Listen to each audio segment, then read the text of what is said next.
Oke gengs, jumpa lagi di part 2. Yang terakhir itu kita sampai di area bagian kepala ya, tulang tengkorak. Nah kalau dari side profile gitu, biasanya yang benernya itu kan begini ya, manusia bulat ini sini, ini buat rahang dan kawan-kawannya begini. Jadi kayak gitu sih bentuknya. Kalau dari samping ini buat hidung, mata, ini dahi, mulut itu, terus ini leher segala macamnya. Nah kemudian tantangannya adalah gimana kita meng-apply knowledge tentang anatomi standar manusia ini ke dalam konsep yang kita punya. Nah emang keribetannya emang di situ sih, gimana kita ngebalance antara konsep dengan anatomi asli manusia.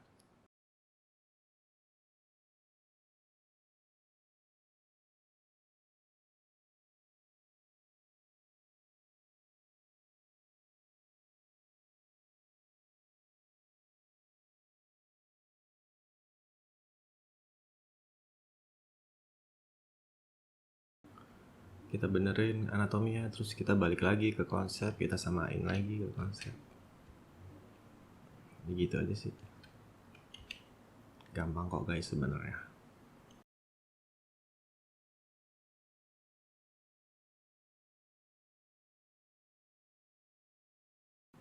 Kita samain lagi landmarknya. Ini landmark hidung, mulutnya.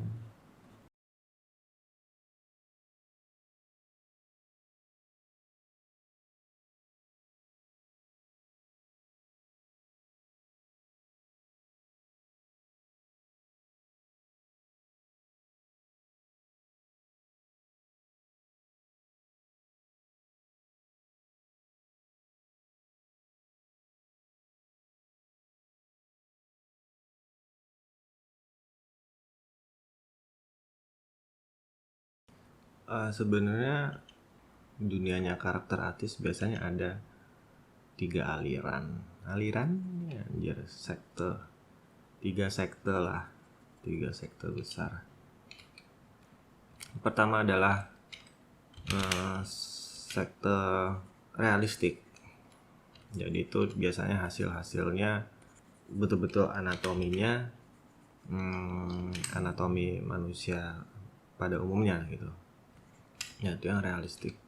Yang kedua kartuni ya, kartuni tadi seperti tadi yang udah gue contohin ya, Jinbei ini emang konsepnya kartun gitu loh, jadi tidak terlalu mengindahkan anatomi gitu loh. Jadi lebih bebas, nggak terpatok sama anatomi yang kayak gimana, panjang tangan harus segini, panjang kaki harus segini ya gitu loh, nggak terpatok sama rules kayak gitu loh. Jadi bisa aja ada tangan yang lebih panjang dari kaki mungkin, nah gitulah. Enaknya di sekte kartun ini dia lebih itu sih, lebih bebas, mau bikin apa aja. Salah benernya itu ya relatif gitu loh. Tapi kalau anatomi kan lebih jelas tuh, oh ini salah, udah ada rulesnya gitu loh. Oh ini salah, ini bener gitu. Oh panjang tangan segini, kalau panjang tangan nggak segini salah gitu loh. Nah kalau di kartun nggak kayak gitu sih, lebih sakarepmu karep piye, sing penting dadine apik. Nah, terserah lu mau kayak gimana, yang penting kalau asal jadinya bagus ya no problem, move on. Nah sekte ketiga itu sekte ini ya, bisa dibilang percampuran antara realistik dan kartun, biasanya disebut dengan stylized. Jadi ya bisa bilang hybridnya lah, setengah-setengah gitu. Ada setengah unsur kartun, setengahnya lagi masih kelihatan ya anatominya gitu. Nah untuk sekte si stylist ini, si Bapak Lee tadi yang bikin Jinbei ini, dia contoh yang bagus sih, dimana sebenarnya kartun tapi dimasukkan unsur realistis gitu. Tapi ini cuma pendapat pribadi aja, jadi mungkin di luar sana ada yang nggak sama, bisa berbeda, monggo aja. Supaya ada perubahan yang signifikan, mungkin kita akan mulai masukin rambutnya pun nggak terlalu yang gimana amat, cuman untuk kebutuhan line marking aja. Jadi pen polymesh tadi yang udah dikonvert ke polymesh, kemudian nyalakan Dynamesh blurnya 0. Iya, kita mulai nge-build rambut.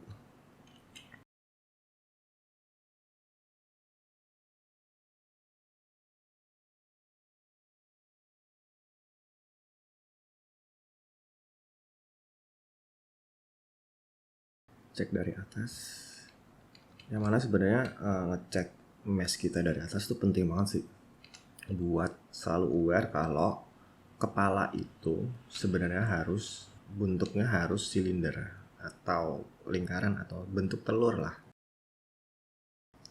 Kadang suka ada beberapa temen yang hasilnya kayaknya flat di depan gitu loh. Nah itu agar supaya menghindari itu sih, kalau ilustrasinya kayak gini nih, jadi secara garis besar dia lebih flat di depan gitu loh. Jadi bisa dibilang kayak gini nih kalau dari perspektif nih. Nah dia flat ini di depan. Nah kasus-kasus kayak gini biasanya kejadian kalau kita nggak sering-sering ngecek dari atas gitu. Nah kayak ini nih, nah ini gue juga selalu akan ngejust shape dari atas ya, supaya secara garis besar kecenderungannya lebih elips atau bentuknya telur. Memang kelihatannya remeh sih ngecek dari atas tuh, tapi wah itu kalau kelewatan bisa hasil akhirnya bisa nggak oke sih. Yang kalau biasanya kan kita kebanyakan ngeliatnya dari depan atau samping atau perspektif ini ya. Kadang banyak view dari atas tuh nggak dijadiin SOP gitu, jadi bisa meleset hasilnya gitu.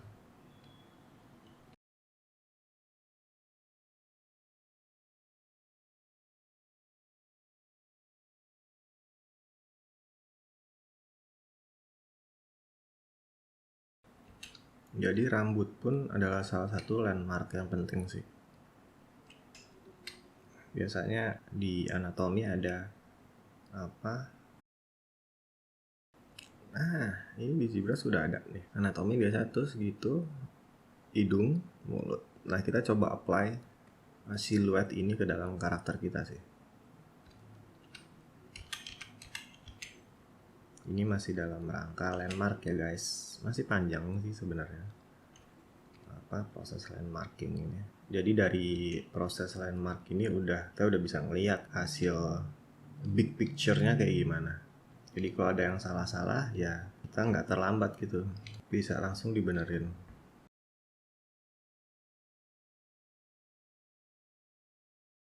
Balik lagi ke reference-nya, kita cocok-cocokin lagi.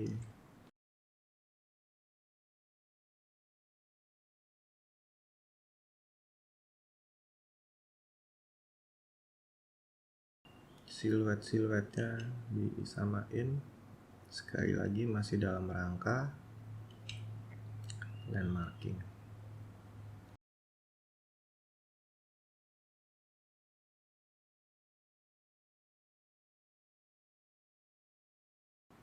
Mungkin nextnya kita akan mulai masukin taring ya buat mulutnya.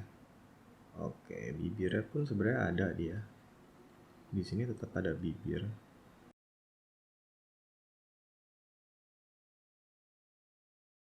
Ini bagian dagunya. Oke, cukup landmarknya, kita balik ke si brush. Biasanya ada daging di sini nih. Di bawah bibir itu, bibir atas ya guys, bibir atas ya, bukan bibir bawah. Ini kemudian baru dagunya. Jadi bentuknya kayak gitu sih.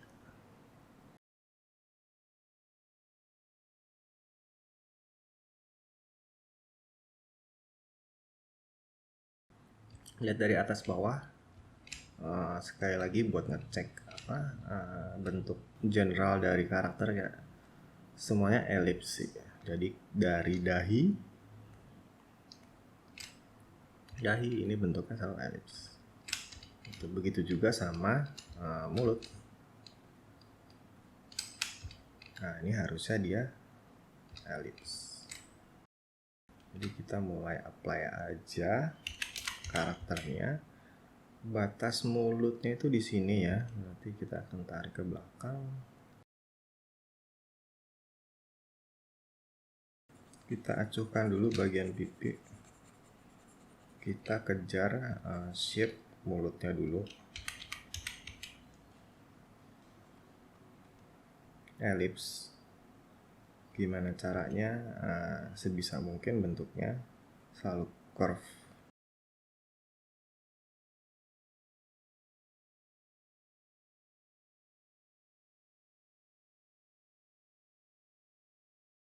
Kurva ini emang mahal kurva itu. Nggak di mana-mana sih kurva itu emang selalu mahal sih, nggak di sini, nggak di arsitektur, apalagi arsitektur ya. Sesuatu yang banyak kurva itu biasanya lebih indah dan lebih mahal.